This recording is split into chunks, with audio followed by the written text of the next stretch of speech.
Okay, Charity. So we've talked about pricing. We've talked about strategy. Where does your true value as a listing agent come into play?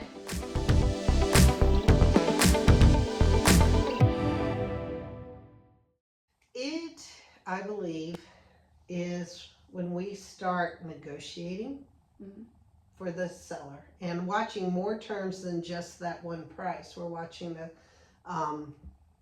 seller closing contributions. We're watching how many due diligence days, is it an appropriate number of days for the house? Are we watching the any other special considerations? And then once we're under contract and we're through due diligence, we get through a period that's in due diligence where we have what I call my second negotiation. We talk about the amendments to address concerns. The buyer's agent, if the house has anything that comes up, they sometimes send over a list. A good buyer's agent will send a couple of things that focus on safety systems and structure. Yes.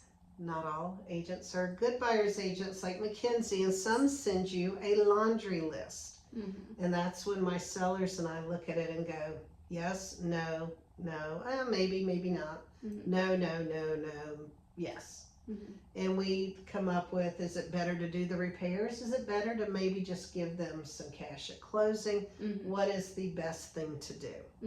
And so negotiating isn't always about price, and it's not always about it comes down to the net to seller. Sure. And really keeping that in our thoughts.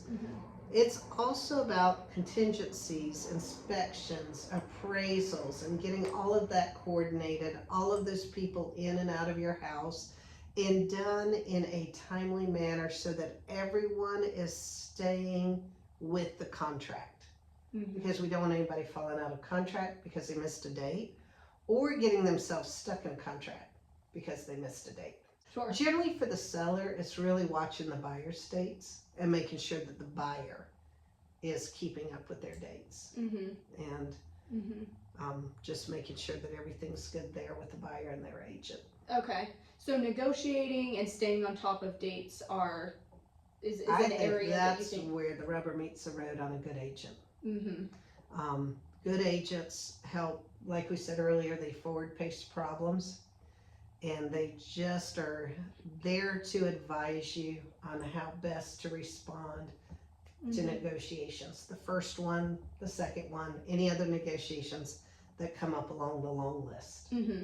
So it sounds like, based on everything we talked about, it is extremely beneficial for a seller to have an agent who has done this for years. Yes. Who knows the market. Yep. And can really strategize that pricing, and who can peek around the corners and can really advise their seller throughout the whole inspection process and the entire time of being under contract, because that really can be about a month-long process or more. Yeah, or more. So having somebody that holds your hand throughout that entire time period would be extremely valuable. Yes. Yeah. And something that could cause the seller a lot of money if they don't have you. Yeah, it could. It could. And really, it's, at the end of the day, a good agent just helps their sellers solve problems. That's what we do. We just help solve problems, hopefully for the most amount of money with the least amount of hassle. And it's so much fun when you see sellers who benefit from home ownership. It's also rewarding sometimes, even when you help sellers out of a tight predicament. That is not as exciting and fun, but it is so rewarding to help somebody.